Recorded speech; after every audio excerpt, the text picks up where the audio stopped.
Okay, bismillahirrahmanirrahim. Assalamualaikum warahmatullahi wabarakatuh. Alhamdulillah, dah lama kita tak bervlog. So kali ni aku sekarang berada di Terminal Larkin Central. Hari ni kita nak beli tiket lagi. Sebab aku nak drive macam malas je nak drive yang jauh kan. Cadangan aku, pilihan terbaik pada aku adalah aku beli je lah tiket, duduk dalam bas boleh tidur kan. Boleh tidur dan settle. So ini nak tunjuk lagi. Sebelum ni aku nak tunjuk yang aku beli tiket ke Kuala Lumpur. Ini kita nak tunjuk lagi. Ni on the way masuk lah. Aku masuk bawah. Biasa boleh masuk ikut atas dan turun tangga ikut bawah lagi senang, ikut tepi pagarnya ni. Dan terus ke laluan untuk beli tiket di kaunter.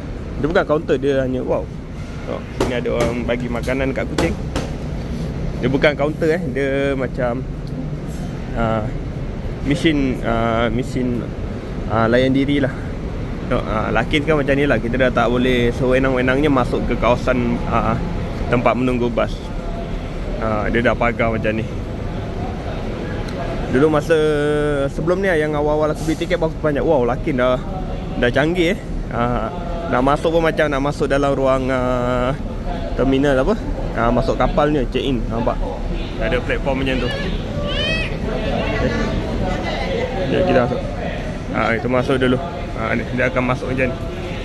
Balai berlepas macam naik kapal. Ni dah masuk ni, ada check in, check tiket dan sebagainya, tempat beratur. Dah orang cakap dah sistematik lah. Teratur. Dah tak ada berbobot ulat tiket pun rasa dah kurang kat sini. So kita pergi ke kaunter tiket. Jom.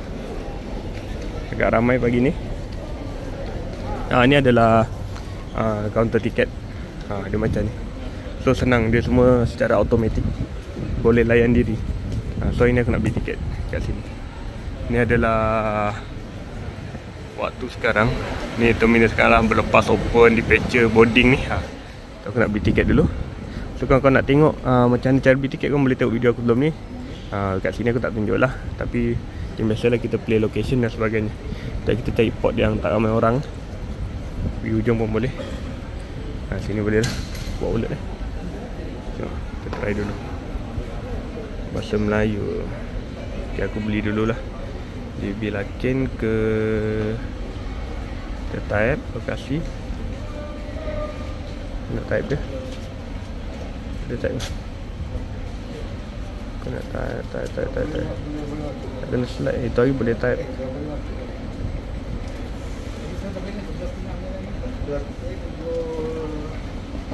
Ni bawah sini. Aku nak type. Type ke bawah dah keluar dah. KLIA Terminal 2. All pengambilan. Kita nak pilih hari ni. Hari ni punya tiket 9 bulan. Taruh nama betul. Nombor telefon. Nombor telefon siapa ni?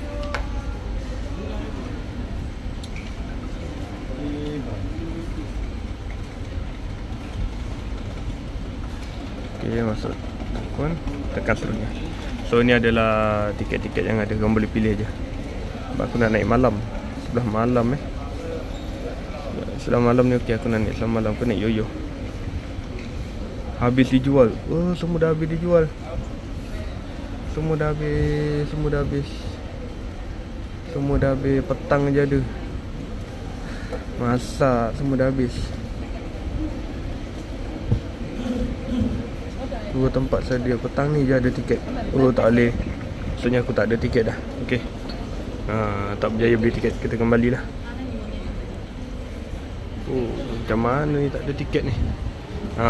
Tu cara nak beli tiket. Sekarang ni aku tak ada tiket. Aku kena cari cara lain. Okey, aku nak settle tiket aku dulu. Macam mana? Okey, bye.